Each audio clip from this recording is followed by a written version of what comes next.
welcome to another edition of Just a Couple Guys Talking Football with PJ and Tate. The Wildcard round is over. Kind of happened the way we thought, but kind of didn't on some others. Definitely not the way I drew up the Bears game, let's just say. But we'll get into all that. But Tate, how you feeling today? What's going on? Oh, yep, backing at it. Still sick. Still missing work a little bit, but these sinus infections kick my butt, like I do with some of the other fellow listeners. Yeah, I thought it was an outstanding week of football.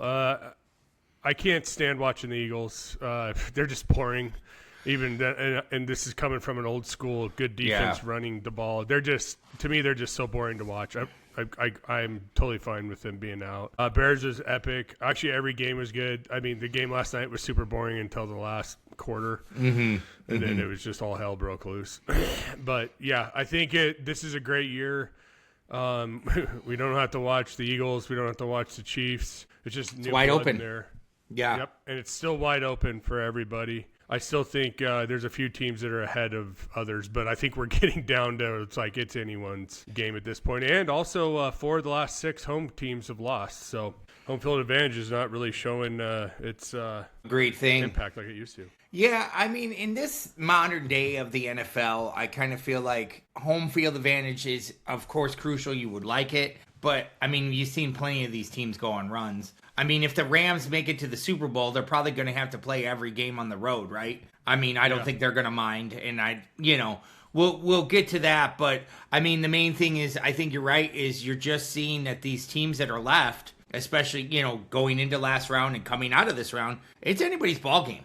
These teams each team has flaws. Each team has, positives. But I don't think, like you said, there's a Chiefs team and Eagles team that, like, oh my God, they're just so dominant, they're going to run away with it.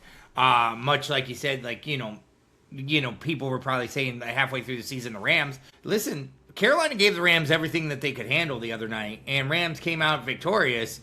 I don't know if you heard. Did you hear that? What Stafford said to his huddle when he was getting ready to go throw the game winner? He goes, "All right, let's go steal their hearts." I was like, "Wow, that's cold." I like it because I mean, he's just like, "Let's just go do it." Like, to me, with that game, I think when you and I talked on the phone last night, they were like kicking the crap out of him, and then it seemed like they just took their foot off the gas, and then they kind of let him back in, and maybe not, but that's just kind of what I determined. Yeah. I will give the Panthers credit. In fact, I had them at the beginning of the year being a way stronger team than what a lot of people thought.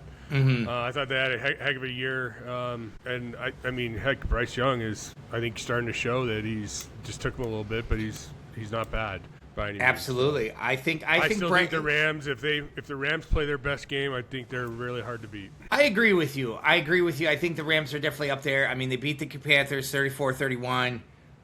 Stafford is playing pretty lights out. He does still give you an opportunity to where he throws into traffic, folks. He's not afraid to throw into traffic. Usually works out for him, but he does throw interceptions. That's the thing. I was kind of, I don't know if it was the Panthers just had the right message for the Rams offense, because E.J. Evero is kind of familiar with the Rams offenses and kind of, provides a good answer for it, if that's why the Panthers stuck around so much.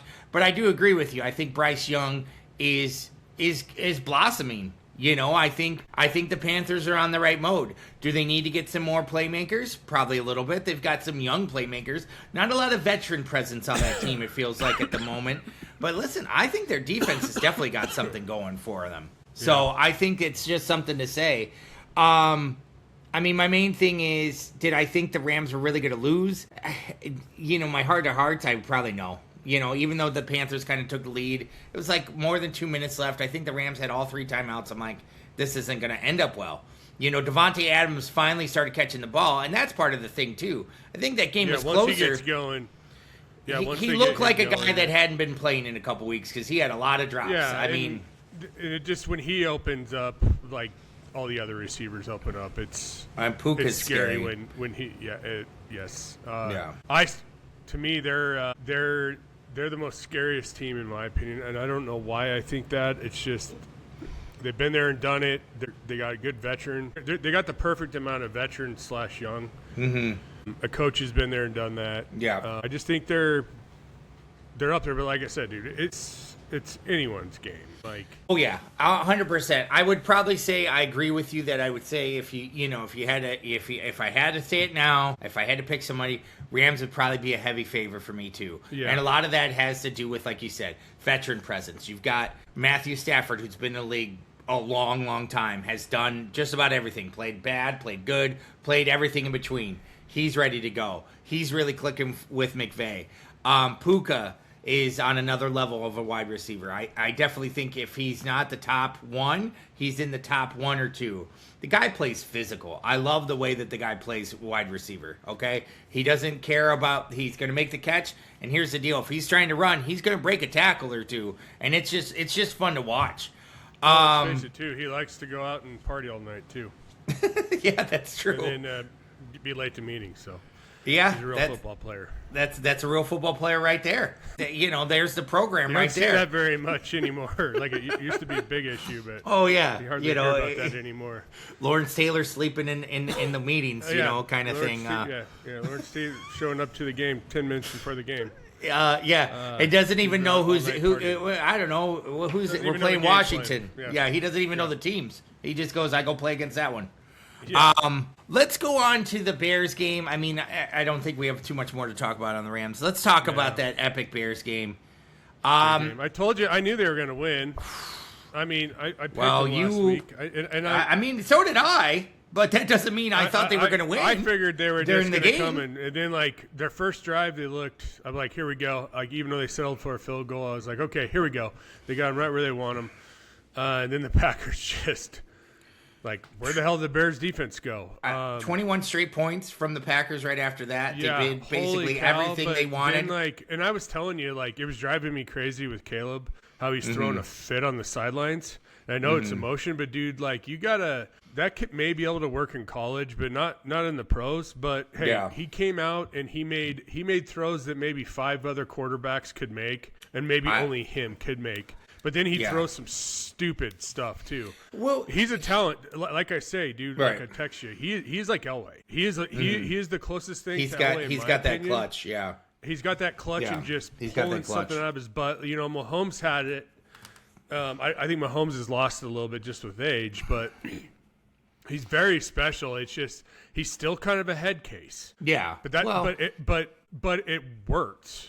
And what I love is about the Bears is Ben Johnson, his play design, his scheming, his aggressiveness. You know, it came out and he needs to apologize to the Packers. No, he doesn't. Screw that, dude. No, he doesn't. Like the Packers have been abusing the Bears for decades, man. And it's like, dude, that's what makes this game so fun. Oh yeah, F the Packers. You know, okay, whatever. But like, it just shows you how soft a society we are. No, screw it. No. This is why it's football. This is why it's great. This is why it's entertainment. This is everything. And I love what he's doing there. And I'm telling you, they bought in. And like the thing is like if they limit the mistakes, they're very scary too. In my opinion. All right, here's my thing. And you threw a lot at me, so I'm going to try to catch up. 21-3, absolutely. I mean, I think I went upstairs to my bedroom to wallow in the game, to pout. Yeah. Well, listen, here's my thing. If I'm going to be crabby, the difference between me and you, PJ, when your team is looking like crap, I continue to text every 10 seconds. That's fine. You just shut it off. But here's the thing. If I'm going to be crabby, I'm going to be crabby by myself. And that's fine because I understand you are. I'd rather not say a bunch of mean things to people because I'm crabby over something I can't control. So I went and cocooned at about 14-3, and I said to myself, if they score 21-3, it's over. We're not going to come back. There's no way. And I had given up numerous times in that game. That was probably the first. Then, we do a little. I don't know what happened in the second half. If it was just that the guys were playing their positions better, but the defensive line started causing some pressure on Jordan Love, and all of a sudden you got a 3-and-out. Now, listen, our offense started showing back up in that second half, in the third quarter. They had long drives. Didn't end with a lot, though. You got 3 points here. You ended with an interception on a 4th-and-1. Now, and I can go on and on and on about all these times that I gave up. Then it was finally they got another 3 points. So it's 21-9 we're going into the fourth quarter, and so what are we going to do? All of a sudden, we get one touchdown. DeAndre Swift. And listen, one thing I want to just point out real quick, folks, the underappreciation that I have had personally for DeAndre Swift all year needs to be recognized because, listen, he's not always the flashiest guy on the stats, but man, he got his 1,000 yards this year, and every game he does the same thing. Well, he can runs really hard. He can catch the ball out of the backfield too. He's a threat of that and running the ball. Right. And listen, he had his best years with Ben Johnson. Yeah. Right. Yeah. And he's had his best years with Ben Johnson, and that's I was the same way say. too. I was like, okay, like I was tuning out. I was texting, our group, blah blah blah. Mm-hmm. And I'm like, oh, holy cow! And then. One thing I heard that they brought up last night about how aggressive the NFL is turning into going for it on fourth downs all the time. Yeah. And look at how many teams have stopped. And I think it happened to the Bears. Kick the field goal, man. If it's because this is the whole Dan Campbell thing against the 49ers. Oh, my gosh. Like, dude, just take the points, man. It's okay. It worked out. But I think I love it because it's actually added a lot to the game. Oh yeah, about going for it on fourth down. But I think like being a fan in your team who doesn't get it, God, it's mind blowing. Listen, we were 2 for 6 on fourth downs. 2 for 6. Yeah. Okay. Yeah. And every one of those 4 that we didn't get, I was like, what are we doing? Right. And I kept going in my head. And listen, I did everything. You texted me at one time. I said it to myself, the stage is too big. The bright lights are too bright. We're a year too early. The well is run dry. Because when we didn't get either one of those fumbles too, how did an offensive lineman catches a screen pass and then fumbles it? And 4 guys try to jump on it and just can't. I was like, it's over. Right. We've done it too many times. We can't. When it was down to, so we get this, it's 21-16, then they go and score. And listen, that Matthew Golden catch and run that the Packers wide receiver did to make it 27 was unbelievable. It was a thing. I was in awe of that. I was like, wow, that guy had a really, really good run. Yeah. When McManus missed that extra point, something said to me, hang on, this game's a little closer than we think. That might matter. So he misses that extra point. All of a sudden, we go down and we score. It's 27-24 after, and I'm like, okay. Now this is when I'm started in. I'm like, okay, I'm in. You know what? I started looking. I started paying attention more. But now I can't leave where I've cocooned myself because I'm that superstitious. So I'm cocooned upstairs. I had this belief. And then when McManus missed that other field goal, I was like, that's it. That's it. Now, I will tell you this. Play of the game that I think is not appreciated is Javon Dexter getting Jordan Love with, it was 22 seconds left on the game. He throws to Christian Watson. He throws it ever so slightly too high because Javon Dexter went and caused him to throw the ball a split second before he wanted. A split second, because I'll be honest with you, Christian Watson was wide open in between 3 guys. Love threw it to a spot. Watson was right there. It saved the game because that was a touchdown right there. And we don't 20 seconds. There's nothing. You're done. And I thought we were going to lose it right there. The Packers loss. I guess they're still negotiating with Matt LaFleur. I know that the Packers fans are up in arms about this. And listen, the Packers, and I'm going to say it like this. Matt LaFleur, the offensive coordinator, was on fire that game, okay? For most of the game. Yeah, the third quarter didn't really work out. Probably some more execution than play calls. We could go back and forth. But Matt LaFleur, the offensive coordinator, ate the Bears alive all game.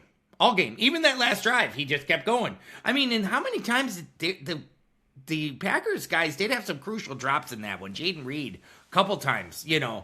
And so, but I'll say this, Packers head coach, or Matt LaFleur as head coach, yeah, I'd be a little disappointed too. You're up against your rival, 18 points. Listen, Tate, if they do anything in the third quarter, anything, it's over. It's over. Because you're going to put us out of reach, I think. But I digress. What do you think about Matt LaFleur staying around? I think it's time. I still think he's a great coach, but look, I'm trying to find okay. So this is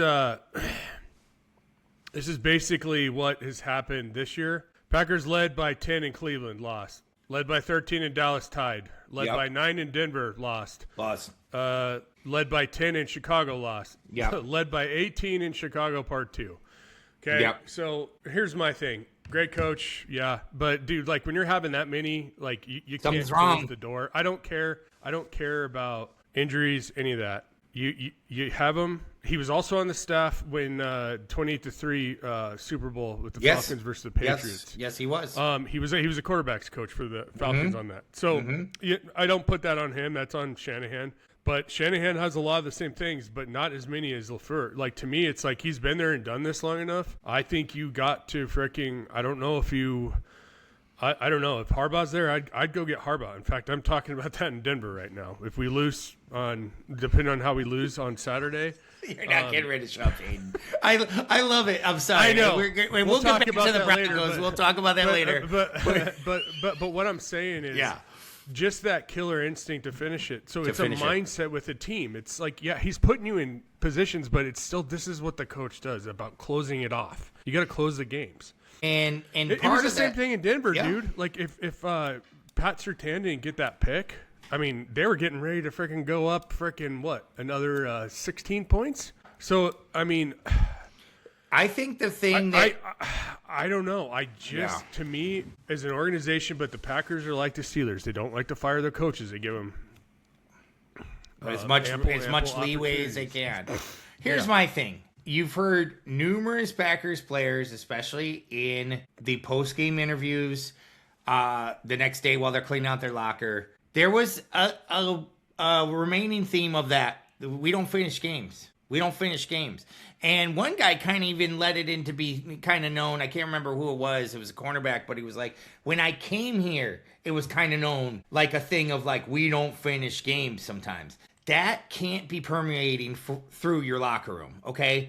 That can't. Because guess what happens? The minute anything starts to go not your way, well, we don't finish games. It's that same mentality starts breaking you down, right? Look at the reverse coin. Look at what the Bears never believe that they're out of it, even though I did, okay? I gave up. Yeah. But, they brought me back and they humbly reminded me why. Because they don't give up. They're like, this is who we are. This is what we do. And what's impressive with the Bears is that culture switch was in 1 year. 1 year. Because let's just say they were having a year with Eberflus, they wouldn't be doing this. No. So my what God. I'm saying is, this is what coaching does to a team. Yes. Yeah. This is the character 100%. Building. It's kind of the same thing, even though I'll give Sean Payton credit on this. Broncos, same thing. They got 12 wins this year, the most in NFL history. Right. Of comebacks. It's for a 1 seed. For a 1 seed team, 12 wins. That's a record. So like that is all coaching and freaking instilling it in OTAs, off season. Everything is like, well, it's not over. It's kind of what Cignetti's doing with the Indiana. Why he does not take he just keeps going and going and going. Keeps and going. Going and going. Here 2 points off of that. Kevin Byard just said that in this training camp, he was talking to Amon-Ra St. Brown. The St. Brown guys have the podcast. He said, I've never tackled as much as I did in this training camp than ever before. Ben Johnson brought him in and just was like, we're going to go do it, and we're going to go do it right now. Kind of attitude. Like, it's not that we're going to win, it's how much we're going to win by consistently. He's instilled this since the go. All right. Last 2 things about the Bears. Number 1, I want to apologize to all the Colston Loveland believers because I was not one at first. I was like, what is this pick? Who is this guy? Tyler Warren. Yeah, I was like, maybe Tyler Warren. I didn't know. I did say, I'm like, I have to trust other people that, in the know. He is going to be a top 1, 2, 3 wide receiver or tight end for sure next year. Absolutely. He has emerged. Same way with you, dude. He's not a blocker. I don't think he's an all-around tight end. He's receiving. Yeah, but I'm sorry. For an offensive prowess tight end, like they're gonna scheme for a weapon. I would love to have him in Denver. I'll tell you that. Yeah, because the guy catches just about anything too. Yes, he's got to secure the ball a little bit better. And he's fast. And they're deep. They're not like little 5-yard under routes. No, he's running down the field, man. Crosses and stuff. Yeah. Mm-hmm. That's the thing, because I think he's too big for a linebacker, way too fast for a linebacker. So then you're going to try to put him up against a cornerback. He's too big for them. He's going to, listen, what Sam Laporta was in Detroit, I think we just barely scratched the surface. I think Colson Loveland's going to be some kind of superstar here. And that's one thing. And then, yeah, Caleb Williams, you can call him head case. He has something I've never seen before. And you're right. He's Mahomes-like in that. And maybe the closest thing is Mahomes. That 4th and 8 throw. Yes. I've gone back and watched it a couple times, of course, and we all have. I mean, I had to watch the last 5 minutes after I talked to everybody because I was just in shock. Just in shock what happened. That might have been the best throw I've ever seen. And if you look at what he was doing, Ben Johnson said, dude. He did the jump man. I have it on my phone now. I have the jump man on my phone of him. It might be because to get that ball where he needed to get it, he was leading Roma Dunze to that spot, by the way.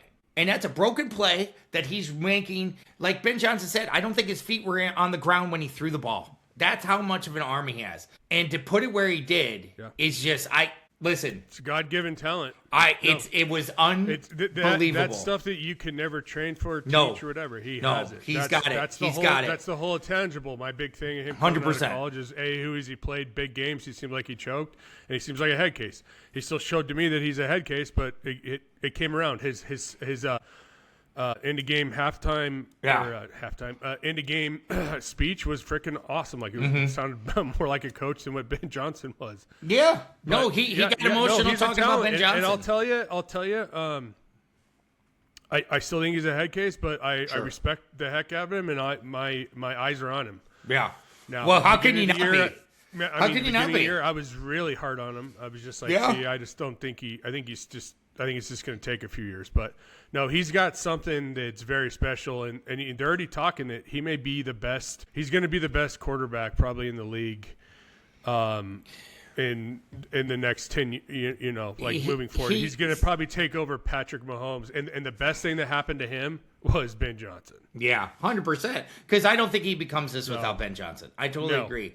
Nope. Now, to your point, he has to clean up. Like, he makes the impossible throws. Like, I did it. He's got very bad habits, PJ. Yeah, so here's the deal with ahead. He does the shitter. He still does the shitter. Yeah, he's got to move. He'll run around when you don't have to run around the back. Your pocket is fine. You don't have to leave. Yeah, yes. and then he gets scared and does that. That's a young player's thing. But the problem too is some of these guys who are uber talented, just like Lamar Jackson. But I do think Caleb can throw from the pocket a hell of a lot better than Lamar Jackson already. Is that they have relied on their God-given athletic ability their entire life, and then once it's an injury happens or they get injured and they just don't have. That's why it's going to be curious to see what Patrick Mahomes comes back after his ACL. That's the only thing. He's got bad habits. He needs to clean up the mundane stuff because he's so confident in his skills and abilities. It's a gift and a curse. You're absolutely right. It's a gift and a curse, and I believe because you're like always. I can make the play. I can always fit it in. I can always do that. That one pick. It's like, where did you think the receiver was? So to your point, when he got hot on the sideline too, I believe Burden ran the wrong route because Caleb had a guy underneath open. That's what it looked like. Yeah, and then here's the other thing. I was like, there's no way because how do you throw it that far off? How do you throw it that far off unless the receiver, he expected the receiver to be right there. Sorry. And that could make sense in why he was hot to trot about like you ran the wrong route. Because here's the other thing, I'll be honest with you too. I didn't see Burden for a little bit in the game after that too. Because if he did run the wrong route, the coaches probably noticed it as well. So listen, at the end of the day, that also Ben Johnson getting them to with the wide receiver screen, like the fake wide receiver screen to DJ Moore, the fly that to hear them break down that play and how they set it up, it's a thing of beauty. It's a thing of beauty. He's so smart. Best. He is. Yes, he's the best play caller right now in the NFL, in my opinion. The last thing, hands down, and what's scary is you give him a young, raw, very, very athletic quarterback. Like Ben Johnson is going to do some amazing things. Because let's face it, Goff is a traditional, good pocket quarterback, but he's not the athlete like Caleb Williams. No. Well, and I don't think he has the arm. Look at what he did with Jared Goff. Yeah. So, and here's the other thing. Caleb Williams' arm, I don't think we truly appreciate how strong it is. No. That's why I'm saying he's Elway. Yeah, like he's Elway's Elway, but Allen, that kind of guy, if you will, Yes. and not to jump too far ahead. The last thing is, I think that Green Bay went out there to stop the Bears' run. They said, we're not going to get beat by the run. And they dared Caleb Williams to beat them. And in Caleb Williams' words, they wanted it, they got it.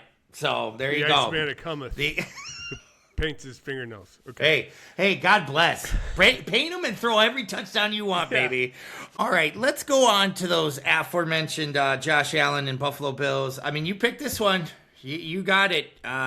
Bills ended up beating Jacksonville 27-24. I just had a feeling. I think for the Jags, I think they're on the ups. I think Trevor needs another year in Cohen's system. Okay. But I just think I think the game was a little too big for him. You can argue it on a few plays if they would have got this right, yes. But that's the NFL. That's how close it is. Yeah. But I think when it comes down to, like they say, every game is won and lost by 5 plays. So I just think that the Bills have done that. I mean, Jesus, like how many more injuries is Josh Allen going to have? His knee now, his hand. He's just he hit his finger on the helmet, right? Yeah, when he was throwing. And they'll be fine. But his knee shifted the other way. It didn't look good. No. But it's just I just think the Bills they're just battle tested. That's what it is. The Jaguars, like, they should be so proud of themselves. I understand why they'd be mad. I honestly like they scare the crap out of me. Like I saw it firsthand against the Broncos. But yeah, I just think that they have something different. It's just like the tush push, and they went all the way to the goal line, the 10-yard that was crazy, by the way, crazy. But it's just like, but that just shows you just like their attitude right now. Like that just shows you right there, like their guts and their grit and everything else. So I think they got a lot of injuries. They lost Davis. But I mean, all right. Here's my thing. Definitely agree with you. Jacksonville have nothing to be. I mean, yes, you're going to be upset about losing a home game. Absolutely, be upset. You guys had an amazing season. I think this game, Trevor Lawrence did regress back to the old Trevor Lawrence. Yes. All of a sudden, 2 interceptions. That's what I said. It's too big for him right now. It might be. It might be. I mean, not only that, I think where he put that throw at the end. I think even somebody said if you look out, like he had somebody else wide open. Yep. I'll be honest with you. I thought that even when the Bills went ahead, I thought Jacksonville was going to go down and score and win. I did. I really did. I had the reverse. I was like, dude, the Jacksonville Jaguars are going to go down and score. Because the Bills defense, yes, it did do some things. It didn't really stop the Jaguars a whole lot that day. Jags ran all over them. And it just came down to a couple plays. Do I think that Buffalo has the momentum to move forward? Possibly. Because of their experience. You're right. It is, Josh Allen's going to get in there. He's getting pretty beat up. You're right, but he's going to make it happen. I think that they underutilize James Cook all the time, and that's something that should be highly looked at by them because he's a great running back, and he could be the guy that actually gives Josh Allen a break sometimes.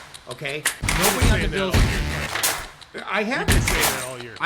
You've been saying it. I've been saying it. We've been saying it. They got a good enough line that they should be just ground and pound, play action. They honestly should take a page out of Kyle Shanahan's play.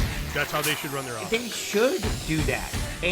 But instead, and listen, I love Josh Allen like anybody else. But man, it's like the Bills try to make the game tougher than it needs to be sometimes, okay? Yes, and I'll be honest with you. I'll be honest with you, too. Bills' defense does not scare me in the playoffs. No. Jacksonville, yes, they made a couple plays against Trevor Lawrence. I'm not going to say that they're going to do that. The teams that are remaining, they could probably do it to anybody. That's fine. But overall, do the Buffalo Bills have anybody in their defense that I'm like, ooh, scary? Not really. Joey Bosa is pretty pedestrian anymore as a pass rusher. Yeah, he gets home sometimes. Don't get me wrong. I don't think Ed Oliver's in the middle playing right now because I think he's still hurt, but I could be wrong. Even if he is, that just goes back this week. Is he coming back this week? Okay. So there you go. That's part of it. And I know he's definitely a great defensive tackle. Yeah. But nobody on that defense really scares me that much. Milano's aging.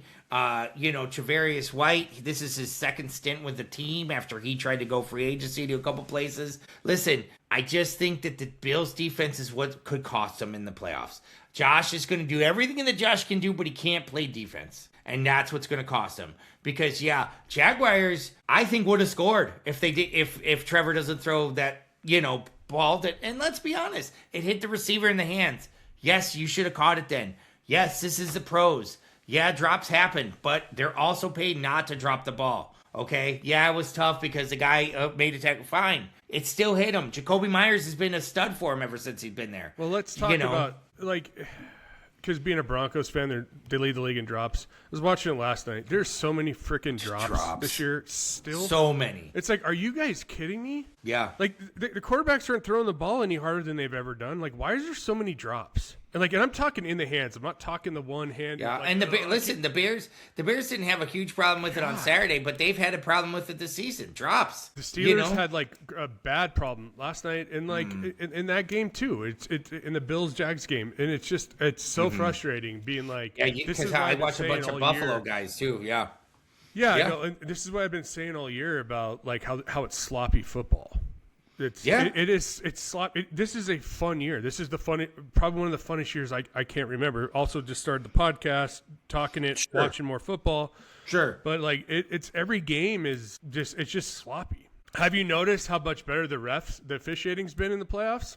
Yeah, because they're not trying to control the narrative of every game. I feel like, because and maybe to your point, maybe tinfoil hat time. Maybe because there isn't some ordained team out there that they got to look out for, whether that's the Eagles, the Chiefs, or whatever. And I'm not, insert whatever team you want a conspiracy theory about Chiefs. Anybody out there. Not even, I'm not even saying it's you, Tate. I'm saying anybody. Fill in the blank of who you think that. Everybody has been complaining about that. Right, exactly. So, and yes, so far through one round of playoffs, the officiating has been pretty good. 10 times better. Like, I was looking at some of the.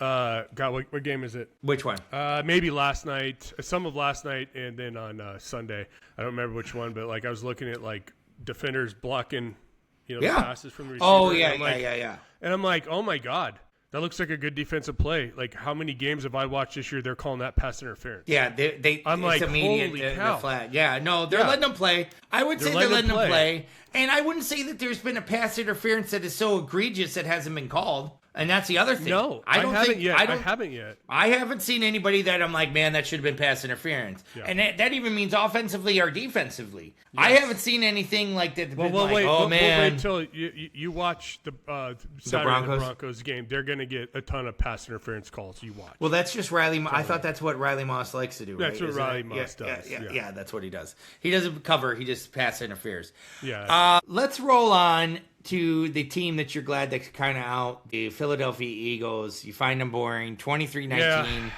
Yeah, I just, God, they're just boring. I'm just not impressed with Hurts. Did you see what Dan Orlovsky said the other day? He said something. He said the Eagles are simple to guard, and he was talking about that on their last drive, which was 10, 11 plays. They ran through 4 plays numerous times. They run in the same routes. It's pedestrian. It's a pedestrian offense. Well, it works, and it shouldn't be. No, that offense works when you last year when you have a phenomenal defense, a killer run game. But even then, it wasn't that impressive. No, they ran 3 plays. No, but now it's just showing you that Hurts is not he's not that great of a quarterback for the NFL standards. 154 yards in the air. Yeah, and that's basically what he does, and maybe a touchdown a game. Like you were talking last night. Yeah, he'll have a pocket. It's kind of what Caleb does a little bit. Out of it. And he runs out of it. And Bo Nix does the same thing too. He was doing it at the beginning of the year. But it's you should be dialed in by this point to be an NFL quarterback, Jalen. But they're still running this kind of hybrid college crap. But I think you're starting to see what Jalen Hurts' intelligent at the quarterback level is. I don't know if he can read a defense very well. So I don't know. So we, when we mentioned it a couple times on the pod, that the rumors coming out about Jalen Hurts, not necessarily he doesn't run the off. The rumor is, or the reporting was that the coaches and the other players get frustrated with Jalen Hurts because they practice one offense all week, and then when they go to the game, he doesn't run that offense. Like when a guy's open on a route and he's supposed to throw it there, he doesn't throw it. And that's what A.J. Brown, I think, has been frustrated about for a very long time. And that's why, to be honest with you folks, it was pointed out, the Eagles were having some internal strife even last year in the playoff run. But but winning is winning. Do you think A.J. Brown reading a book on the sideline was because he was so happy about what everything was going on? No, he's making a spectacle about it. Listen, I don't think he should have questioned the coach the way he did, but he's frustrated. I don't blame him. That Eagles offense is frustrating and boring to watch, especially when you have A.J. Brown, Devontae Smith, Alice Goddard, a line that can block, okay? I mean, you've got pieces. Jalen Hurts, Saquon Barkley. That offense should actually be scary. And let's be honest, folks, San Francisco's defense, last time I checked, is really hurt right now. And they got embarrassed at home. And they should have been because, I'm sorry, Shanahan came up with a couple, good offensive plays. And the defense, figured out that the Philadelphia Eagles offense is not going to do that much. And they can trust them never to blow off the top. And that's, I think, the thing. Jalen, I think, is just, I don't know. I think there's a there is all I'm saying. Yeah, I agree. I agree with you. I think they need to really get back to the drawing board and see how long this is sustainable. You can do this with how the team's built for a year or two. You can't do this for years to come. And I don't think you can get this out of Jalen Hurts. It's like you said too. Nick Saban sat him in the freaking championship. Hey, I think there's a reason why he left Alabama, folks. I said it. I think he's a hell of an athlete. Yeah. I don't think he's an NFL caliber freaking quarterback right now. Can he develop? Yeah, he can, but is he willing to? It doesn't sound like he is. I think that's what the problem is. I think the problem is that, Jalen Hurts isn't willing to move into the next realm. You have to keep going. Tom Brady had to recreate himself a couple times, Peyton Manning, John Elway had to recreate himself, right? The John Elway that won the last couple Super Bowls wasn't the John Elway that tried to win the first couple Super Bowls, right? Am I wrong? No, you have to change, and you have to challenge yourself. And if the word is to be a pocket quarterback eventually, too, to be money in the NFL. And Tate, let's be honest, we said it. He ran outside that pocket a couple times. It's like, dude, why? Everybody's fine. Just throw the ball. Yeah. But once again, I say it, and I think you agree. He's got a little height thing. I'm not saying, listen, he's not a tall guy by any means. So I think he doesn't see that well, and he runs the way so he can probably see better. There is something. And it's fine. There is something with that. But that's why every franchise wants a tall quarterback so they can see over the big linemen. All right, now hang on. I feel like we beat up on the Eagles a lot, and Eagles. Listen, the defense is still legit, and they're a few plays away in that game too. From winning the game. And I would have actually been more than happy to play the Eagles. They should win. They should have won with the talent they got. It's kind of like the Falcons we've been talking about. They got more talent on that team, but it's just not working out because your quarterback. And that's right. And Eagles definitely more talented team. Eagles definitely healthier team. San Francisco yet again. Kyle Shanahan, I'll tip my cap to you. They have not lost an opening round playoff game since 2001. The Niners organization. That's crazy. I mean, and so that just means in the wild card that they're fine. We're going to move on. So my hat's off to Kyle Shanahan on this one. The defense played pretty well. The offense came up with some schemes, that Juwan Jennings touchdown was, I was shocked that they pulled it. And I was shocked that it worked because I thought it was a broken play when I was first watching it. I don't know what your thoughts were, but I was like, oh, he's going to try to throw it. He used the same play a few years ago. I forget. Mm-hmm. But way to burst it out when you needed it because obviously he thought he needed something. Well, did you see that too? He couldn't get the run game going until he did a few things, and then the fourth quarter they got the run game going a little bit. Well, yeah, because that's what I'm talking about when you're a team like the Niners about giving patience to the run game and letting it develop, letting it develop, not giving up on it, giving up on it. Hence the Broncos don't ever do that. But that's what I'm talking about of how you stay with the running game. Like, you don't completely abandon it like we see a lot of teams do, i.e. the Denver Broncos. And I don't blame you at all for that one. I think that's one of the things that, does drive you nuts because the Bears do tend to still when run you don't a little have the later. talent, like the Bears have the talent to throw the ball. Right. All over the field. Right. They do. Right. They have the outside They have the talent. Yeah. They have the talent. The Broncos and like the Niners don't have the talent. Right. You don't have the talent to do that. So but they keep finding a ways to win, and that's what's impressive. A way to that's what's impressive. Yes. So that's what's impressive. My thing is this. I don't know if did the Niners have what it takes to beat the Seattle Seahawks. I've gone back and forth in my head about this one a couple times. I don't think so either because I think it's a talent thing. I think if they were healthy, yes. I think healthy, you can only will your team George Kittle so much. now out. Yeah. You can only will your team so much. If it was in San Fran, I would have a little bit, but no. But this would be the third time they've lost to him this year, right? They lose next week. They'll be that. So San Francisco won the first game. Okay. But it was the beginning of the season. You never know, though, too. Okay. Well, Kyle Shanahan's going to give them something that he's never seen. Yes, that's for and sure. that's He's another thing too. Is you got a He's lot of people try. on the Seahawks. Darnold hasn't done it. Sam Darnold was with the 49ers organization. They know him in and out. Mm-hmm. There's always a wrinkle or two. Seattle has so much talent. They're super young. Do they have the experience? Because let's face it, a lot of the times at the playoffs is people choke because the moment is too big for them. Yeah. And I agree. That's some of it. I think the Seattle's going to win. I think so they're going to too. win. I just think they have too much firepower. I think the Niners are just too depleted on injuries. I wanted to say it first. I started kind of in myself going, "Hey man, I'm going Niners because you know what? This is it. They're going to roll. They're going to figure this out." But then I was like, "Wait a minute, man. I don't want to." Seattle's defense is legit.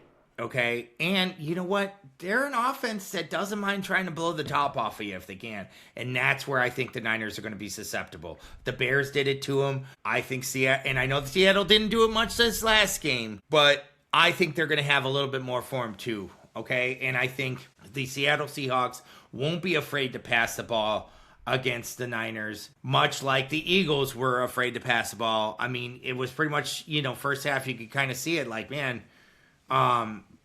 They're daring him to throw in so many ways, and they just won't. And it just, I mean, I know the running game was working, but that's the other thing too. Going back to your thing about the running game, where the Eagles gave up on the run. They started going into pass mode, and I don't know if they're. This has been the problem with them all year, and it's their OC. They got a new OC. Up and down. Oh yeah, they're gonna fire him, and then guess what? They should fire him. And maybe they'll go and get somebody that's a really good OC that was an OC someplace else, and then they'll do well with him. And then what will happen is he'll go get a head coaching job like the last two did. And then they do this every other year. Did you see this? They talked about it on Mike Florio mentioned it. He goes, they had Shane Steichen. He gets the job. They get another guy. He sucks. They don't, they do awful. Lose the first round of playoffs. Oh, they get Kellen Moore. He does great. They win the Super Bowl. He gets another job. Oh, who's this guy? Yeah, this is where we're at. We're right on track. We're right on schedule for the Eagles to have this offensive coordinator problem. But the only thing that I think we're talking about, folks, is all these little things you've been hearing, all these little rumblings about that Jalen Hurts might be the issue. Well, guess what? He's given us plenty of evidence physically while watching it that he might be the issue. There is an issue, too, in Los Angeles, and that is the Chargers attempting to play any kind of playoff football whatsoever. Lost 16-3. I will not take anything away from their defense. Their defense fought very, very hard in this game. And their that's defense why scares me as a Broncos fan. Yep. Their defense is legit. But Herbert doesn't have any time to throw the ball. Herbert's not clutch in these big games. Offensive line was beat up. I get it. It doesn't. I mean, they're beat up, but also too, like Herbert has got for how high everyone talks to him, he has got to play better. I know he had 110%. The last 5 minutes of the game, he got destroyed, and I'm not putting that, but. Right. But he was missing some throws and holding onto the ball too long and just if you want to talk about someone that the lights might be too bright, because this is what comes up. He blew that lead in Jacksonville. Yep. He threw 3 or 4 interceptions against Houston last year, and now this game. And listen, I'm not trying to take anything away from the Patriots defense. The Patriots defense was on it. They were on it. They came to play. I listen, and like I thought they would with Vrabel. I picked them to win. Okay. I just think that Justin Herbert, part of his performance too, and I said this to you yesterday, has to go to Greg Roman. Okay. How can we think, folks? And I'm not trying to listen. The guy's an offensive coordinator, pretty good offensive coordinator. But let's just go over this. He was with Jim in San Francisco. San Francisco couldn't get over the playoff hump, okay, because of the offense. Right. Well, that too. Okay, and there's two sides to play on that. But Greg Roman was the offensive coordinator. Baltimore Ravens had a great offense for a while. Couldn't get over the playoff thing for a little bit. Greg Roman was the offensive coordinator. Moved on from him. They had a little bit more success in the playoffs. Yep. I hate to say it, Greg Roman. The carousel is stopping, and once again, this team's not having a really good playoff run the last 2 years. I'm going to say a little bit is the Greg Roman offense. Is the Greg Roman offense. I don't think it scares anybody. I think people know exactly what it is. Yep. I think they know exactly what it is. I think that was a good insight on it. There's something there. I think the Chargers were an injury-riddled team this year, like they have been their entire franchise. Jesus, going back decades now. Like they're always hurt every year. The big players always get hurt. Seriously. They really need to look into their strength staff. There's only so much you can do when your best players are hurt, and then like once you get like 3 offensive linemen hurt, right? You better have some depth guys, but I mean, that's hard to hit on every depth guy. It's okay for a game or two. Okay, all right. Now, sidebar here. Does Jesse Minter leave, the defensive coordinator? Sounds like he's a hot. He's a hot. Hey, listen, that defense was pretty legit a couple times this year. I mean, very legit all of the year. And there was a couple games that is he ready? How long has he been a D coordinator? Here's my. Well, he's been in the pros with Jim, right? Because wasn't he the D coordinator in Michigan, right? So some guys have it, some don't. But here's my problem with head coaching candidates: is they rush them so quick to. I get it. And then like it almost ruins them, and it's like this guy could be a good head coach, but let's talk to Brandon Staley about that, right? Talk to Vince Vance Joseph. Talk to. I mean, listen, we can keep inserting names. We can keep inserting. names. You can keep going down over and over again, and like that's why usually their second go around, they're a better head coach when they get offered it. Because they figured out, unless you're Josh McDaniels, who's just a complete train wreck as a head coach, but amazing offensive coordinator. Right. I don't. So, it sounds like he's the hot ticket right now. I think he leaves. I have no idea where he'll go. I wouldn't like. I hear the Baltimore thing. To me, is like if I'm Baltimore, I'm going to get an offensive mind in there. So well, maybe they're like, hey, he's going to get us defensively where we're at, and he's got, like I said, you don't know who he's got already up his sleeve because I'm guessing. He might have a guy that's already going to be some unknown freaking offensive coordinator who's going to go with him. And you're rolling the dice again. Maybe. And like Sean Payton even said this too. Like there's several organizations, like because he was talking about all the Broncos assistants getting there. There's some organizations where they know they're never going to win at. It's an opportunity, but you're not going to win there. You don't have the right structure and everything. Baltimore's a good job because you have you got a lot of pieces and you got, an organization who's used to winning, an ownership group, right. An owner that's ready. If I'm them, I'm going with offensive mind. I have no idea. I think he's done it 2 years in the pros, some at college. Listen, there's too much fire on him and he's going. He's going. And listen, I agree with you. That they rush these guys too much. And the system is pretty flawed in the way that it works. But they only get maybe so many chances. Because what if, let's just say, Jesse's stays and the defense just goes way downhill and he never gets another chance to do it again? So, I mean... Oh, no, you got to strike when the iron's hot. You got to strike. I just think, if I'm an organization... Yeah. Oh, no, I'm I going to agree get with somebody, you. like I look at the Broncos for what they've gone through the last 10 years. And the first-time head coaches did not work out. But guess what worked out? Oh, when they went through the Josh McDaniels experiment, that was terrible. They brought in John Fox. That worked. Yeah. Also didn't hurt having Peyton Manning, but you had a head coach who's done it before, who got to the Super Bowl. Gary Kubiak, they bring back, head coach. He's had head coaching experience. Okay, go to VJ, complete disaster.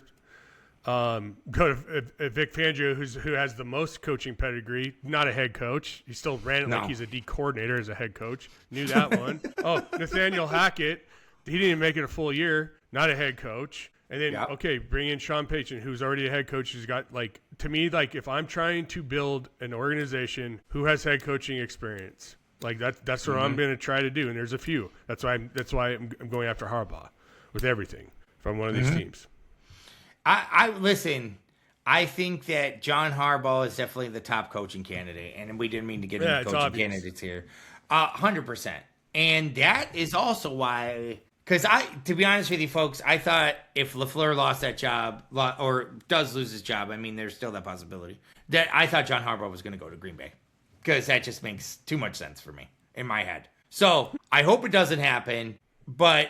He might not be the only AFC North guy looking for a new job, because we said it, folks. I mean, I said it. I think you said it too. That the Pittsburgh Steelers had no business being in these playoffs. None. Well, it looked like it for 3 quarters. They did. Well, yeah, you're right. And then they lost 30-6. No, I was so checked out. I'll be honest. I was so checked out. I barely even watched the second half. I'm sorry. I don't even know what happened. I turned on the Manning cast and watched that, and then and I kept listening and looking at my phone, and then next thing I know, it's 23 to freaking. I'm like, what the hell happened? Oh, listen. Yes, they had no business being in that. That's how it worked. The defense played pretty well. Not taking anything away from the defense. CJ Stroud had a very bad game for a winning quarterback. Yep. Very bad game for a winning quarterback. Yes, and I figured I'd be hearing the Davis Mills thing right away from you, and I'm shocked that you haven't said it yet. That's how disengaged of the game I am. Yeah. Okay. Peyton Manning was so frustrated with CJ Stroud that you could just tell he was just biting his tongue. Yeah, because he roots for every quarterback. He roots for him. He's likes very him. Positive. He's not trying to throw anyone. Let's be honest, he's a rah-rah guy. If you're going to do something, he loves it because he loves the sport. I think that absolutely. That's why I like watching that. It's especially if it's a game you're I'm not really into this. You learn a few things, and then it's kind of a little more entertainment. Yeah, but they got it done. Their running game, they did not give it up. They did not stop. That's another one. That's another example right there. It wasn't working. They just kept sticking with running the game, running the football, and playing solid defense. That's why Houston scares me. That's why Houston scares me right there. Yep. And listen, I kind of said it. This is what I was thinking. Pittsburgh was not going to have anything to do against that defense, and they didn't. And their defense played very well, but Pittsburgh's offense was poor against that defense. They also dropped a lot of balls, too. They did, but I'll be honest with you. Still, it was 10-6. You're not out of it.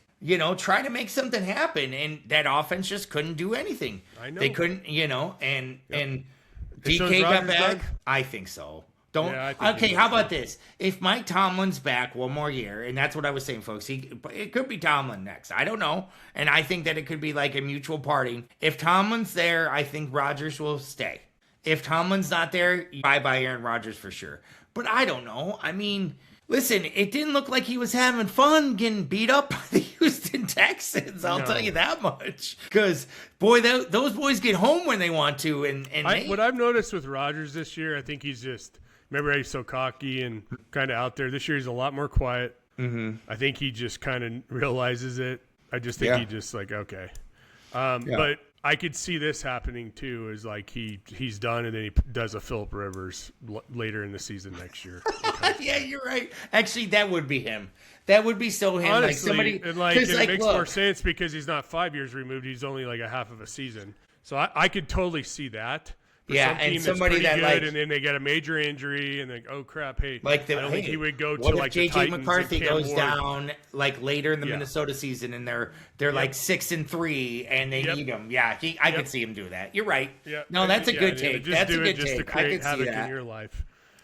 Let's get to the get to this week. Wait, hang on. Breaking news. Breaking news. Looks like someone just let go of an offensive coordinator in LA. Oh, please. Chargers have fired Greg Roman. As of 35. Yep. Just wow, look at that. Hot take by PJ. Hot take. Golly. Folks, you know what? I'm sorry, Mr. Roman. Sorry. Obviously, it wasn't me because we're just recording this. It's 1:04 p.m. Central Standard Time. But, yeah, I think it's kind of crazy. So you want to talk these games this week? Let's get it. Yeah. You just want to go? I want to go. I got too much on my mind right now with it. Okay, Let's hang go on. Broncos, Bills. Okay, all right. All right. So hang on. Let me pause for 1 second. Yeah, I got P2. Okay.